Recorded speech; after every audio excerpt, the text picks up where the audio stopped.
Welcome back to Amani on Air. What I miss? We have had quite a loud start to 2026. So as you all know, I took a brief break for the holidays.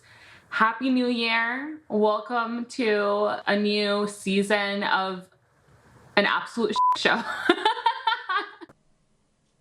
For me, I spent the first day, essentially, of the new year indoctrinating Sharia law into this country, obviously. Yes, that is correct. This podcast is now coming at you from Mamdani-stan. There's a lot for us to catch up on with each other, okay? And as we begin this new year on this podcast together, what I want to start with is a moment of triumph and possibility, because I think that's what Zohran's entire race, his campaign, and ultimately his election has really signified for a lot of people.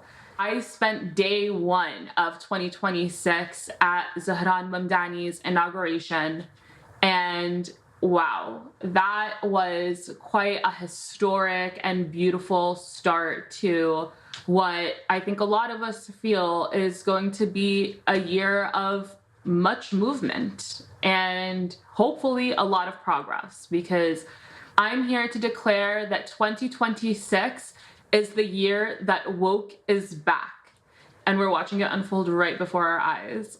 Starting with our new Muslim leader of the free world, Zohran. So Zohran's inauguration was literally on the coldest winter day that New York has seen so far this season.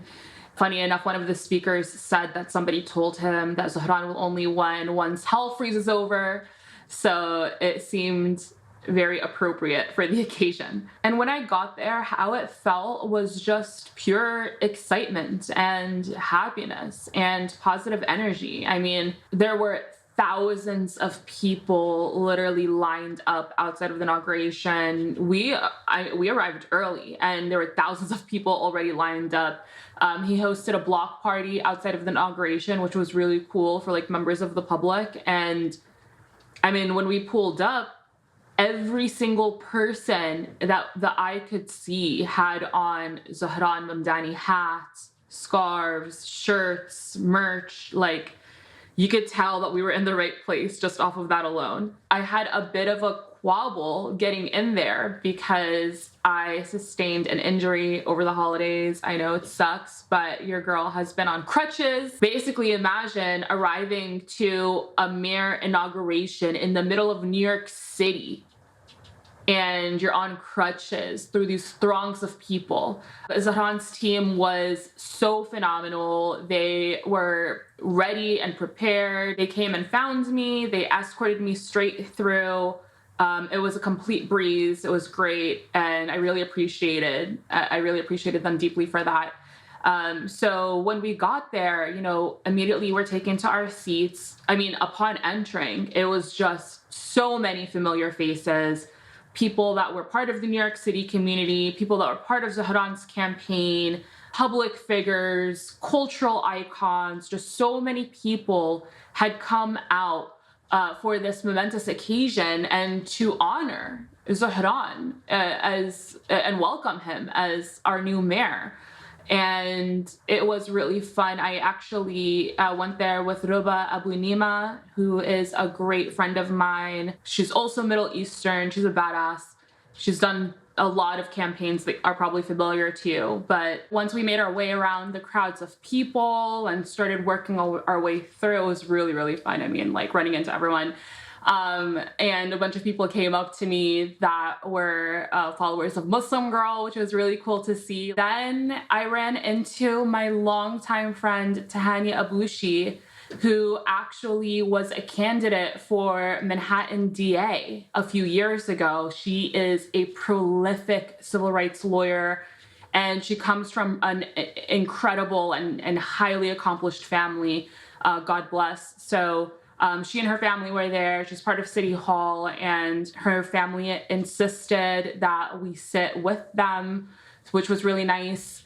It was really cool to kind of like commemorate this moment with such great people, and once we found our seats on the stage, then I ran into more really cool folks that were out there for Zohran. So one person that I was probably the most surprised to see there was Walter Goggins.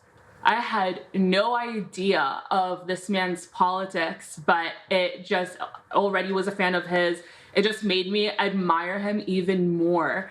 And so I got a chance to speak with him. He introduced me to his beautiful family. His wife told me that she's Egyptian, and their son actually just recently converted to Islam. So it was just such a special moment, and it was really beautiful seeing them all there for Zohran's inauguration, getting to spend that time with them. And of course, I ran into my good friend Minjin Lee. I loved running into her. Minjin Lee was actually appointed to his transition team, the transition hosts for the inauguration, which was really beautiful. Zohran's team has really great taste because Minjin Lee truly is one of the most iconic novelists of our generation. She and I met years ago during my first book tour in Australia. Literally, we met on the other side of the planet, and we ended up reuniting in New York City, which was really, really amazing and really special. And she shouted me out in her article for Vogue, which was really cool. So it was really nice to see her. And obviously there were like many other exceptional like civil rights leaders and community leaders and organizational leaders that are folks that have really laid the groundwork to make this magical, beautiful, powerful, historic moment happen. I'm getting emotional thinking about it, but it was really special for me to see, like the generation that came before me, the leaders that I grew up looking up to be there. Zohran is one of the first Muslim leaders from my generation coming up to kind of like take on the reins. So it just made me feel really happy that they were there and they got to witness that ascension and know that they were a part of it.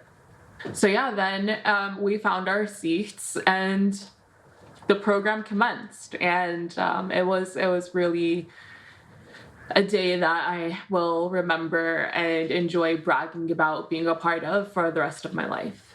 So congratulations, Zohran. You really, really deserve it. It's also just really a beautiful, I think the significance of Zohran now occupying the mayor position is that it goes to show that institutions still matter and that there is a path for our communities to gain that foothold, that power, that influence to make a difference and to make progress possible. I think for so many of us for so long, we kind of just let go of that hope, or we lost faith in it, or we got really jaded about it because of the fact that we've never found our liberation through these existing institutions and the structural powers and electoral politics. And I'm still not convinced that we will. However, it is undeniable that when we do acquire those seats on behalf of communities that have been underrepresented and marginalized for a very long time, that the impact is deeply, deeply transformative, and it's worth it. And I think that sentiment was kind of encapsulated when I ran into Jamal Bowman, who was, he was one of the squad in Congress, and he got ousted by an AIPAC-backed challenger. And when I ran into him, he said, "We got our guy, the mayor of New York City, crazy." And it's just really cool to know, that is so, listen, okay, in an age where random right-wing influencers that are literally just racist, uneducated, just chasing likes and views and social media clout, have direct access to the Oval Office, have seats in the Pentagon, can just at somebody on X within the administration and caused an entire fallout for a vulnerable community, a vulnerable group of people. For us to be able to say that we have a guy in the mayor's office of the largest city in America, yeah, it feels different, okay? And that also was palpable at the inauguration. Like, the NYPD was really making it hard on anyone attending the inauguration. They were giving everyone a hard time. They weren't being very nice about it because, you know, even before, like when we were on our way there, we were getting flooded in the group chat with texts about like how hard it is, people getting held up in lines at security, this and that, you know? And I remember like when we were on our way there, Ruba was saying that she was like, oh my God, like, you know, we got to get there so early and, you know, God forbid, like, what if we don't get in, blah, blah, blah. I was like, honey, we're going to get in. Like, what are you talking about? And she was like, I don't know, blah, blah, blah. I was just like, the mayor is Muslim now. They can't touch us, okay? And like, whether or not that's true, obviously we know that it's not necessarily going to diminish hate crimes overnight or anything like that, obviously. But just that like feeling of confidence, of support, like we're not alone, we're not in this just like us against the brute force of power. It's at least a little bit reassuring, you know? And like, don't even get me started on all like the little kids and the young people that were there, seeing a reflection of themselves in Zohran and also Rama, who looked exceptional that day. And she also, you know, you could tell that she had such an energy about her at the inauguration as well. One of just like calm pride and joy, you know? You could tell that so many of the little kids and the children there could like see a reflection of themselves in Zohran and Rama behind this podium. And also, I personally love that we have such a beautiful example, a modern, new, young example of what like a Muslim couple, Muslim love, Muslim relationship, a Muslim power couple could look like in today's political arena. So I think it's to the moon for those two, inshallah. And I can't wait to see what's going to happen. I mean, we're only a week into his reign and already it's like every single day he's been like out in the streets getting work done and issuing executive orders and just making things happen that normal everyday New Yorkers felt like they had been neglected and forgotten about for so long. So I hope that this moment really inspires underrepresented communities across the country and around the world to know that progress is still possible and that we can still reclaim our power in our societies despite how bad things may seem. One individual that I actually had the chance to catch up with recently is Lina Khan. Lina Khan is a woman that needs no introduction. She is possibly like the ultimate crush of like every brown girl in America right now. She should be the crush of like literally every person that cares about morals and ethics within just like the business realm in general, okay? But Lina Khan is such a freaking badass. And obviously, as you guys know, she's a co-chair to Zohran's transition committee. So she has been very influential in the policies that they're gearing up right now. And I have been a longtime admirer of the incredible work that she's been able to accomplish. I'm sure you guys might have heard, because Zohran spoke about this a lot, but a couple of weeks ago, at the Museum of the Moving Image, he actually did a day-long marathon where he spoke directly to New Yorkers. I mean, like each New Yorker, I think, got only like a couple of minutes, and he spoke with as many people as he can for an entire day. Like I was there, I can tell you, I can attest that this man did not leave the room, okay? And there was a line of people just like waiting to get in and talk to the mayor-elect. And Lina Khan was there. She popped in very briefly. And so I had the chance to kind of like pull her aside and talk to her about what her hopes are for Zohran's administration for his first term. And also to get a sense of the tea of how she's feeling about social media and the rise of AI right now and all of that good stuff. So here's how that conversation went. Lina, we're here today to meet with members of the public. You're obviously co-chairing one of the most historic transition teams in New York's history. What have been some of the main takeaways that you got from the public about the changes that they'd like to see? There's a lot of excitement, but there's also a lot of urgency, right? I mean, I think people really gravitated towards electing this mayor because he was talking about how the city has become too unaffordable, how it's too hard to just get by. And for so many working families, they feel like they're just one illness or one disaster away from just falling behind entirely. And that sense of economic precarity is real, and it's something that defines so many people's lives and is something he really wants to take seriously.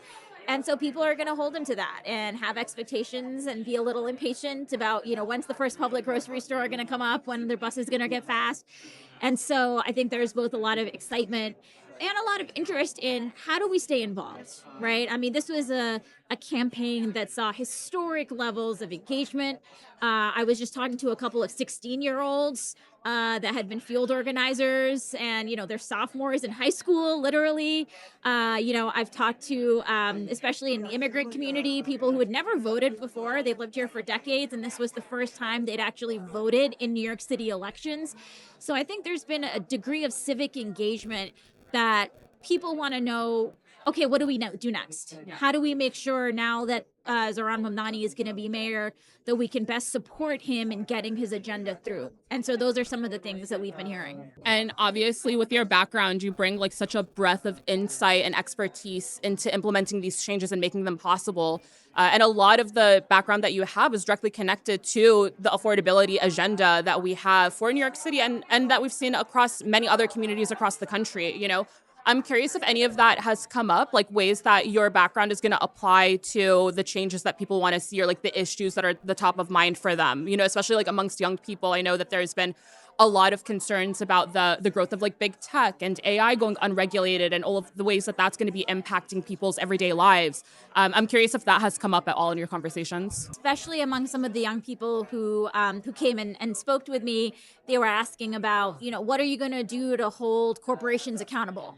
And when we see especially some of the biggest of the big seeming to get away with abusing their power, and then if they're, stopped at all, they seem to get off light. What's up with that? And how do we actually make sure we're bringing real accountability and making sure that violating the law, that abusing people is not just the part of doing business? Yeah. Obviously, a huge reason why we've been able to mobilize so many young people behind Zohran and to make it such a historic campaign has been through social media. And we see obviously a lot of issues going on with like ownership over social media and like the rules and the algorithms and stuff like that. Is there anything that we can do to preserve the sanctity of social media or like the open forum that it allows for underrepresented voices like ours to be heard? Yeah, I mean, it's a really interesting question. And social media is an area where we have seen more and more consolidation. And so there aren't that many platforms where you can go. And if one of those platforms decide that they don't like your content, even if you've amassed, millions of followers, they can just blacklist you, delist you. And overnight, you've lost that entirely, and sometimes you don't even have any recourse. Yeah. Right? And, for some people, also they work hand in hand with governments. Sometimes they work hand in hand with governments. Sometimes this is how people are, making a living or kind of getting the word out if they're, living somewhere where there's real media repression. So I think there can be a level of unaccountability that we see when you have just a handful or a very small number of platforms that are calling all the shots. And so making sure we have markets where more companies can get in, where there is a bit more accountability as to what's really going on so that you don't have that degree of arbitrary power is something that's important. Right now, we're kind of in this era that's like an anti-woke, anti-DEI kind of reactionary moment in the sociopolitical climate. And, clearly in rooms like this, we see that this is kind of the pushback against that, right? And coming from an underrepresented background, talking to members of the community that don't always get to be heard or even get the chance to speak with members of their, people that are representing them, members of their own government. Why is it so important to make sure that underrepresented voices are being heard and are contributing to these policy changes that are happening and that are impacting them? One of the biggest challenges that we have is that leaders in government all too often are primarily hearing from people who already have power, from very established corporate executives, from the kind of financial elite. And that can give them a very skewed understanding of what are the problems out there. If I take this step to help these constituents, what's the feedback going to be? And so you really need to make sure you're hearing from a much broader swath of people, so you're not just in a little bubble and you actually are connected to the very people you represent. And so that's why these types of initiatives where you're directly opening your doors and literally anybody in New York City can come and sign up and talk directly to people who have policymaking authority is so important, so that our officials are actually hearing from people who are living these challenges day to day. This conversation with Lina Khan obviously is more timely than ever right now, because over the past week, 2 weeks, there's been a lot happening around AI being used to sexually violate women and children online. This has primarily been taking place on X. Why? Elon Musk is so desperate to compete in the AI space that, he crossed moral and ethical boundaries a long time ago, but he's really outdoing himself. This time, he has completely removed the guardrails around Grok and all of the disgusting cesspool of weirdos that exist on X, often hidden behind fake profile photos, fake usernames, incels that literally you could tell have never been near a woman in real life, have been using Grok with no boundaries whatsoever to undress women. They've been feeding it prompts to sexually violate women and undress them without their consent, including hijabi women. I've been really outspoken about this for days now, and I just wanted to use this opportunity to acknowledge it. It would be weird to have this first episode back in the middle of that mayhem and not acknowledge it, but just to say that I'm dealing with it directly right now. So I'm not going to rush my breakdown and my analysis of what's taking place right before our eyes here. But this isn't a platform glitch. This is an absolute failure of governance. And it goes to show, it kind of just like pulls the curtain back on the rat race, the disfigured system of capitalism that America has deteriorated into, that billionaires, the mask is off. We've always known this, but they're not, like, people like Elon Musk have set up this image of like, oh, they're geniuses. They're doing this to advance humanity and technology and science and da-da-da. And it's like, no, honey, like Elon Musk and other billionaires like him, they're just doing whatever they can to line their pockets, even if that means harming children using their tech. Literally, like, the only response that we've gotten from Elon and Nikita in the midst of all of this outcry is them posting screenshots of their app usage and bragging about Grok and its ratings and whatever. It's like, dude, you're a loser. You're a scam artist and you're a fraud. And I'm so happy that more people are waking up to it, but it's not going to mean anything unless serious action is taken and serious changes are made. So more on that soon. All right, guys, so we will be back with Gaslight of the Week next week. Actually, it's not just going to be Gaslight of the Week. It's going to be our best gaslights of the year. And make sure you're subscribed to this podcast, wherever you get your podcasts, and that you're following me on all social media platforms, because soon we'll be taking on Maduro and my favorite topic, does international law even exist? Coming from a recent international law grad who just spent a small fortune on getting a degree in this exact field. So more on that soon. But welcome back to the show. Happy, happy, happy New Year. And I hope that 2026 will be our best year yet. May it bring you all the blessings if you deserve them. See you next week on Amani On Air.